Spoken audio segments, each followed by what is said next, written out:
All right, sorry about that. If there's a awkward splice here to this video, it's because I had to break for a meeting. So let's get back to the second half of this lesson. So we were just talking about increasing and decreasing and even functions that might be constant. Now let's have a conversation about what is occurring anytime a function is changing from increasing to decreasing or even constant. And that's that we have a presence of a relative minimum or maximum. So this whole idea of a relative minimum or maximum is that in the little neighborhood around a specific value that we pick, if there exists a function value, an output, that is greater than all other outputs in that little area, well, that would be considered a relative max. If in a neighborhood around a set of values of the function, we find that there's a certain value that is always less than everything around it, we would call that a relative min. That's essentially what they're getting at here, their more technical definition of a relative min and max. So they start with the relative min, they say a function value, f of a, is called a relative min. So one thing I actually want to interject here and say is, notice that what is truly the minimum, or in also the case of the maximum, it says the function value is called the relative min. Because ultimately that's what is really minimum. The x value is not necessarily a minimum. But so the function value is called a relative min, or a function value is called a relative max. If what? Well, here it is. If there exists an interval x1 to x2 that contains a such that, so a is some value in between x1 and x2, basically it says that if we have f of a is actually less than all of the other f of x's in that interval. Okay, so if there is a specific value, a specific output value, f of a, that's less than all other f of x's or all other outputs in that neighborhood, that is a relative min. And if there exists an interval such that f of a is now greater than all other f of x's or all other function values in that interval, then that would be a relative max. Visually, what we're dealing with here, if this would help, see if I can add this picture here. If I've got a relative min, well, let's take a look at a function that has both. This right here would be considered a relative min. If I look in this neighborhood, if I were just to zoom in right here, okay, and take a look at, there's a value a right here where f of a, look how f of a behaves, its value, the value here f of a is smaller than all other f of x's, all other function values around it. Okay, so that's why we could say that this is a relative min.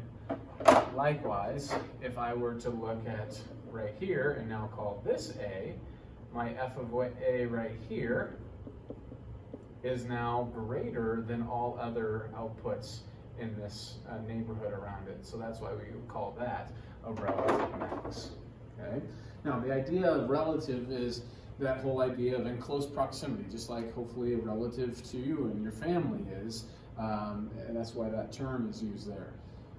There's another term that we could talk about that is called an extreme min or max, or a global min or max. That would be on the entire domain of the function, is it a minimum or a maximum value? But that's not necessarily what we're talking about here. We're talking about locally, in a small neighborhood around it, it is a minimum or a maximum value, okay?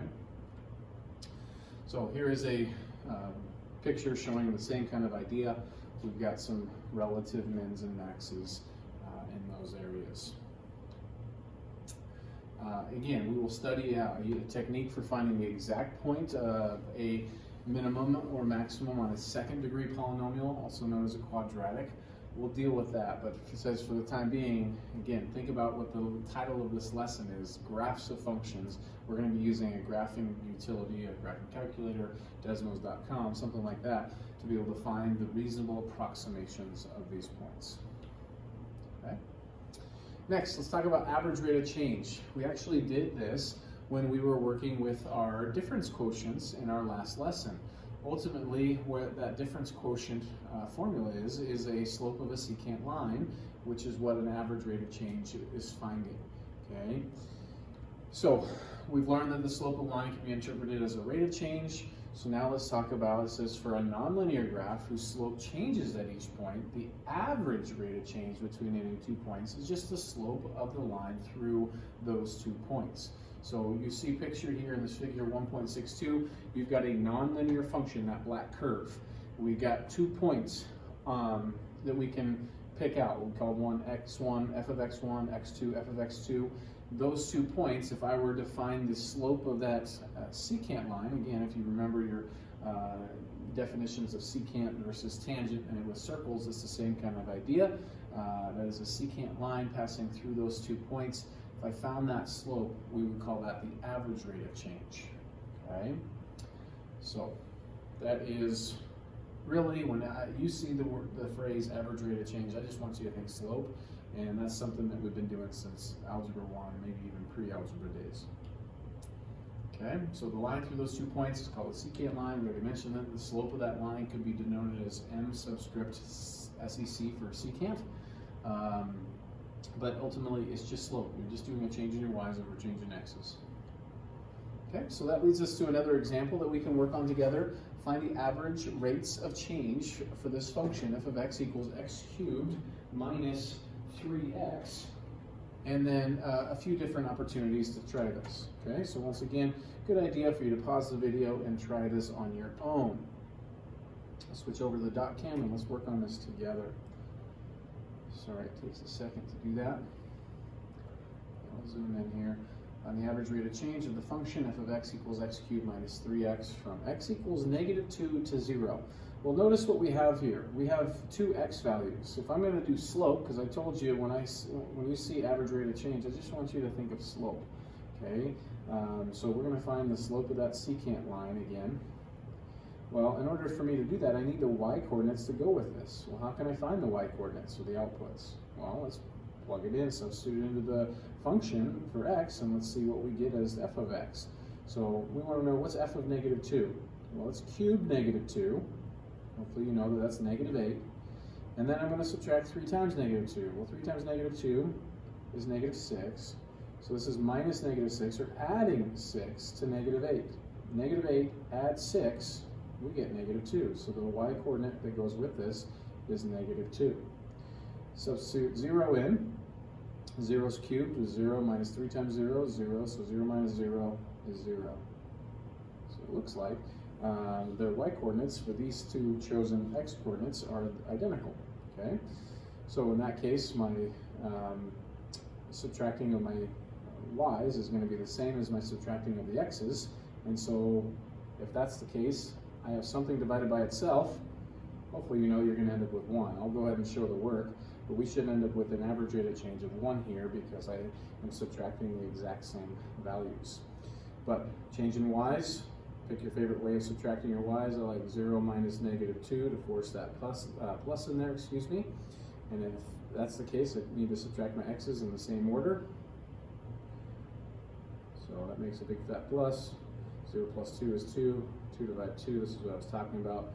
We say that the slope of our secant line is 1. So the average rate of change is 1 in this example. Okay, let's do this one more time. Now we're looking at the average rate of change from 0 to 1. Okay, it's 2 different points, okay, than what we dealt with before, so we likely will have a different average rate of change. So we again need to find the y-coordinates that will go with these. So y sub 1, well, didn't we already do 0? Same function, so y sub 1 is going to be 0, y sub 2, substitute 1 in, 1 cubed is 1, 3 times 1 is 3, so 1 take away 3, we get -2 right there. So let's go ahead and calculate the average rate of change, which is the slope of the secant line. Change in y's, my y's are 0 and -2, so I'm going to choose my favorite way of subtracting those, 0 minus -2, over change in x's, 0 minus 1, minus a negative, big fat plus, 0 plus 2, 2, 0 minus 1, -1. It looks like we have a slope of the secant line there of -2. Okay? So average rate of change from 0 to 1 is -2, and average rate of change from -2 to 0 is 1.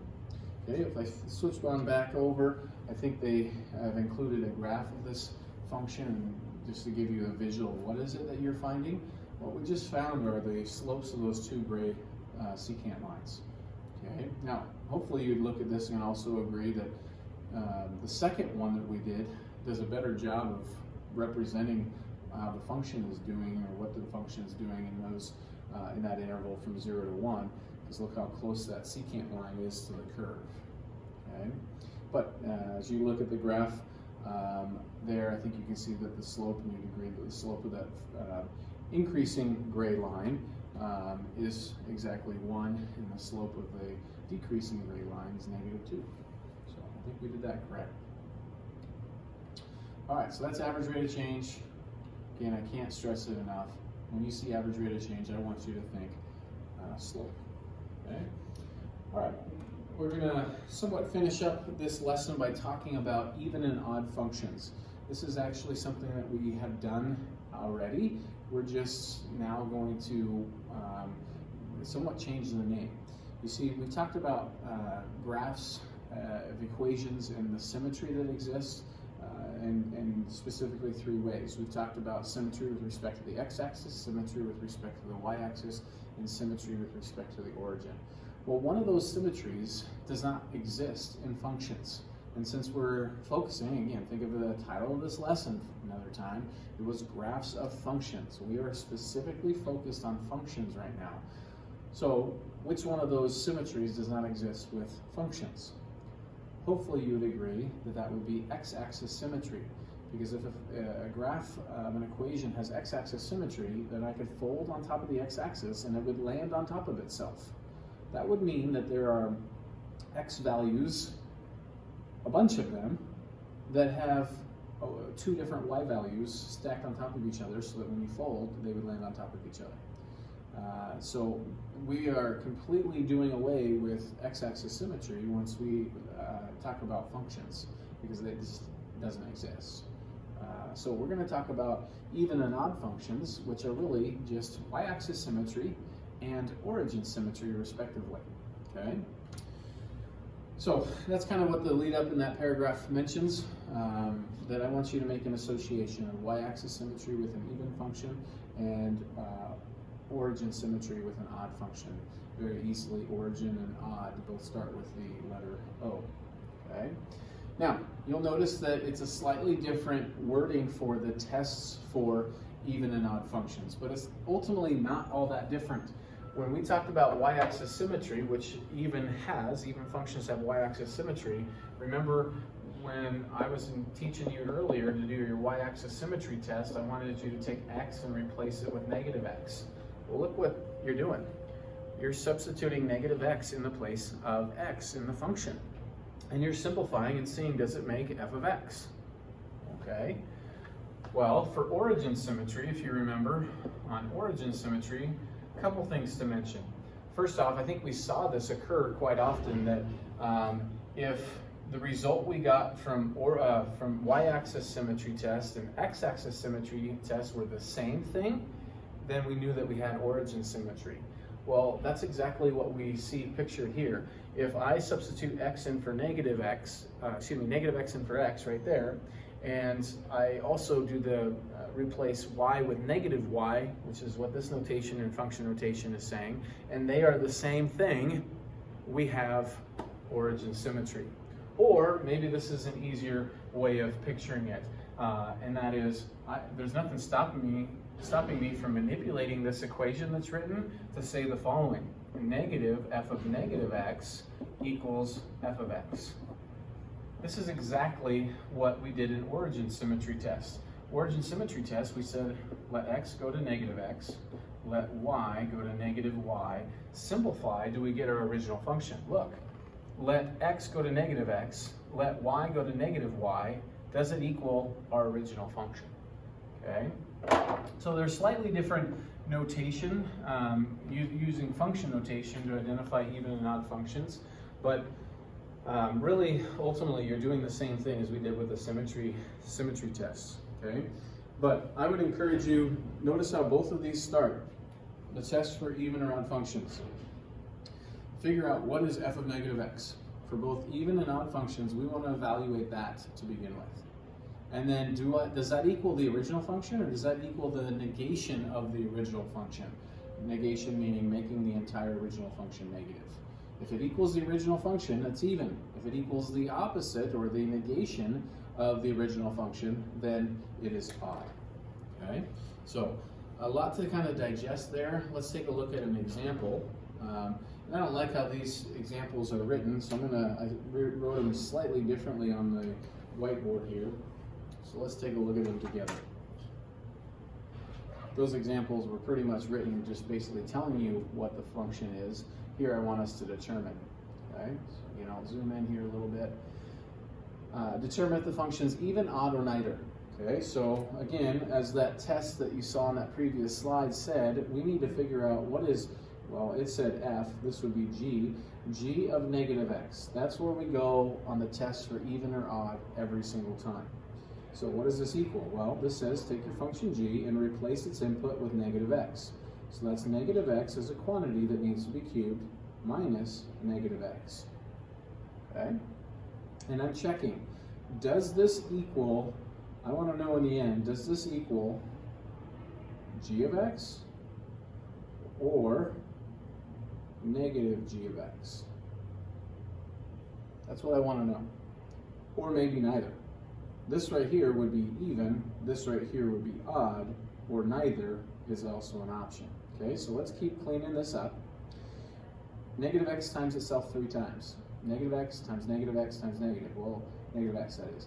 Let's deal with those negatives. Negative times negative times negative is negative. Now deal with all those x's. X times x times x, x cubed. I can essentially drop those parentheses. Minus negative x. Minus a negative, we just saw it done on some slope problems or average rate of change problems. Minus a negative, big fat plus. Okay, so the question is this, again, I had it written down before, is this g of x? Negative x cubed plus x, is that what I started with? No. Is it negative g of x? Well, let's find out. What's negative g of x? If g of x is that, then negative would be this. What do I get when I distribute that negative through that binomial? Negative x cubed minus distributed to minus plus x. Are those the same thing? Yes. So since g of negative x equals negative g of x, we know this is an odd function. Okay? All right, let's try another one. H of x equals x squared, that reads. I know my pen tip is kind of fat, so it's making it a little blotchy, so I apologize, but x squared plus 1. Again, the test on that previous slide says we need to figure out what f, or in this case h, of negative x is. So let's substitute negative x. That quantity is squared, add 1. What's negative x times negative x? Well, the negative times the negative is positive. X times x is x squared, so positive x squared plus 1. Does this equal h of x? Yes. So since h of negative x equals h of x, we know this is even. Okay, again, even is, I'll use their f. F of negative x equals f of x. Odd, f of negative x equals the opposite of f of x. Okay? Those are the tests that we're looking for, and we saw one of each of those, which is kind of nice. Okay, now we want to be a little bit hesitant. Some of you might be looking at this and saying, I see a shortcut, Mr. Green, and you might be onto something slightly, but you've got to be very careful. Some of you might be thinking, well, yeah, this is a third-degree polynomial, and it was odd. 3 is an odd number. I'll be onto something. This was a second-degree polynomial, and this is even. Well, I'm not going to go into the details here, but just to say that will work sometimes. Doesn't work all the time. There's other components to this that are causing it to work. I want you to think and ponder that, and if you think you've figured something out there, you can have a conversation with me. But I don't want to just blanket state that, but I also want to address that that shortcut does not always apply. Okay? Alrighty. I think that was all that we needed to cover in terms of our objectives. Notice that they agree with us. Here's those graphs. Again, graph of functions is the name of the game here. Those are what those two functions look like. Notice the symmetry that you can see present there. Okay, so that's exactly what we were dealing with. All right, that right there is going to end up being your homework assignments for. Just ignore the day one stuff, but that's going to be your homework assignment for this lesson 1-5. Okay. All right, let's take a look at an exit task question. I've got a bunch on there. I'm just going to end up doing 2 of these. I think I chose to do the second of each of those, and we'll conclude with that. Okay, so let me switch on over. Again, great opportunity for you to pause the video and try this on your own. First question I've got there is asking for the zeros of the function. Okay, so that's where we started this lesson, was in finding zeros of the function, zeros of the function value. So f of x is going to be 0, and we're going to solve this equation. Once again, I have 0 equals some polynomial. I should be thinking about factoring. Okay, so this is an x, factors of 12 that I'm excited about are the 3 and 4 combo because they make a 7. I need double negative to force when I last multiply to make a positive, so we got a minus and a minus. Doesn't matter where you put the 3 and the 4 because the coefficient on the x term was the same.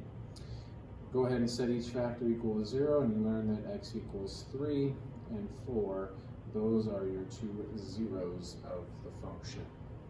Okay. Lastly, one more even, odd, or neither. In this example, g of x equals negative x to the 5th minus x.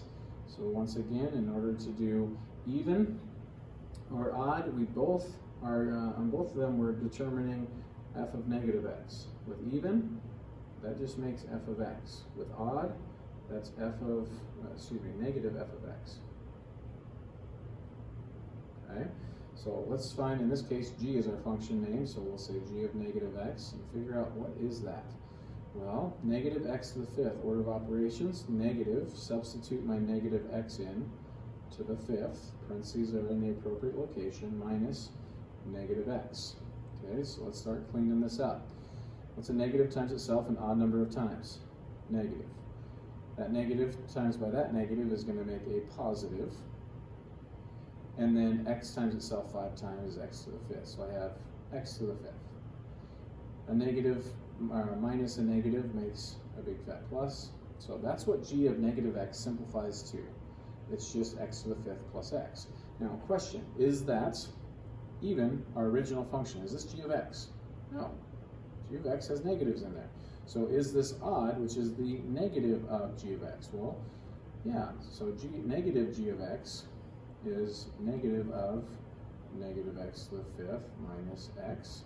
Distribute that negative and you get x to the 5th plus x. So yes, these two things are equal. So if g of negative x equals negative g of x, we have learned that this is an odd function. Okay? Alrighty.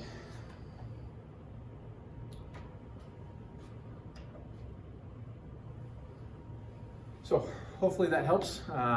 Anytime that we are forced to do this remote learning, I'll do my best to help provide any instruction that I can to help you be successful with any new material. So please don't hesitate to reach out. If you're in my Remind group, you can reach out to me via Remind and ask any questions that way.